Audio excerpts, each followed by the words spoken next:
So, right now, seated in this car.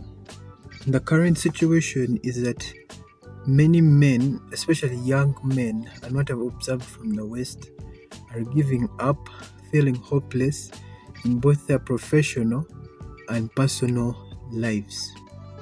So, my name is Larry. I'm going to talk about that for a bit. So, a lot of people desire like relationships, good health, good life, um, growth and development in their careers. Yeah, to have a so-called fulfilling life. But that's not what happening. That's not what's happening right now. From what I can tell, especially online, especially if you're chronically online, you notice an increasing amount of men believe they're going to die alone and they've given up on relationships completely. They feel like there's no way they can reproduce, or there's no way they can find a woman who is going to find them attractive and willing to be with them full time. Now, why did this happen, or what could have possibly caused this? And I feel like there are multiple reasons. It's a multifaceted issue. But if I'm to go over the top of my head, firstly, I can think of the rise of social media and the standards that it has placed on us. Social media has put people's lives on pedestals whereby beauty has increased, the standard of beauty has increased, the standard of success has increased, as we're seeing more and more very successful people, especially people who are young, below the age of 30, becoming like millionaires and having lots of assets and having lots of wealth and living their best life. So from this, many people compare themselves to those people, and that's like the thing with social media. You tend to compare yourself a lot with people. So when they compare themselves, they tend to feel bad, or they feel like they're not living up to the way their life should be, and that causes them to feel like sort of bad about themselves. So that leads to lower self-esteem and a lower belief in oneself and status. Now, that's one of the issues that may be causing men to feel like they can't get what they want out of life, because they compare themselves with other people and they see people are on a higher stage of life than them, and they feel that just because they have not reached that stage at that point in time, that they're useless and they're not worth anything. Yeah, and this seeps into their deeper mind and deeper psychology. So like the rise of social media has also increased would I say hypergamous relationships. Now, hypergamy is where females or women tend to date people who are of higher status, both physically attractive and of higher status. So in today's dating scene, it's more of like someone who is high on the scale from 1 to 10. So these are people who are at 10 out of 10, 9 out of 10, 8 out of 10. So they tend to receive more attention from these younger women. So now social media, because it has sort of created this kind of global village, this global village has allowed for women to have access to more kinds of guys, more categories. So many men would see that the kinds of men who get lots of attention from women tend to be the men who are highly successful, who are well built, who are very but you'd find that who are very well rounded. I've seen some red pill people refer to this as the 666, 6 feet tall, 6-figure salary, and 6 packs.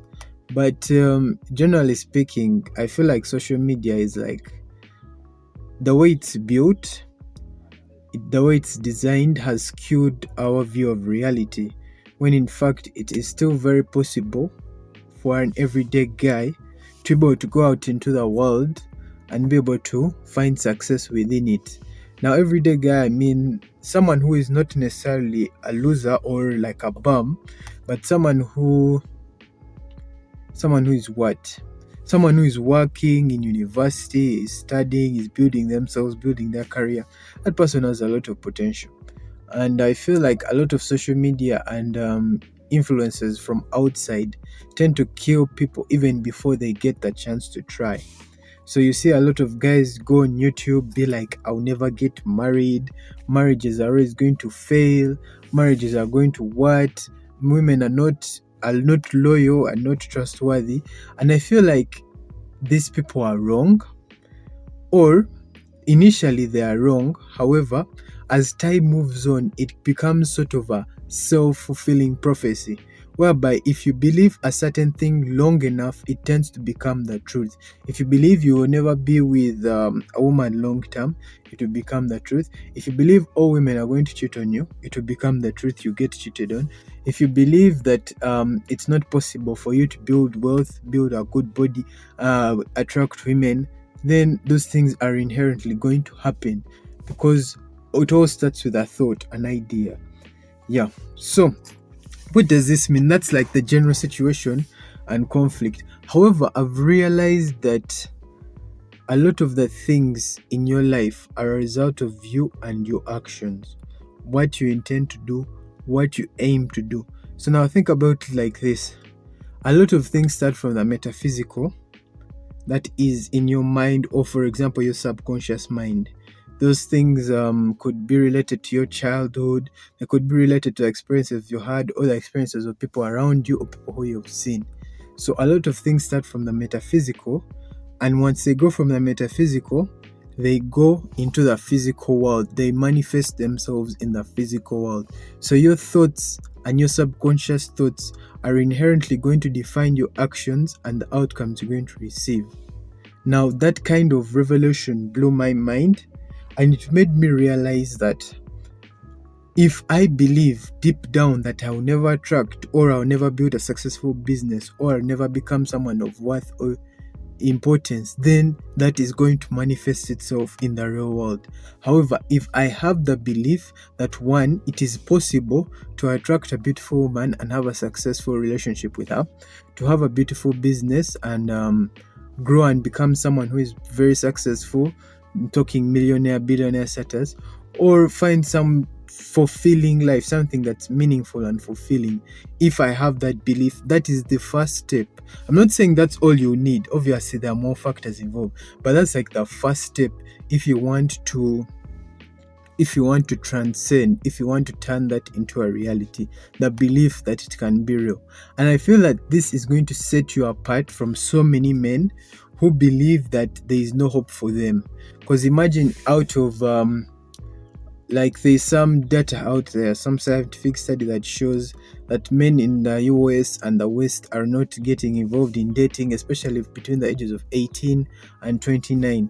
So imagine if you, as an individual, come out as one person, and you, as that one person, you believe that you can get women, you believe that you can achieve success, and you actually put yourself out there.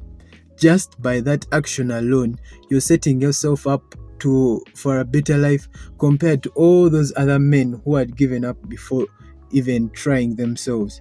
So I believe that generally, if you want to see a change in your life, the first change that has to happen is within your mind, in your subconscious mind.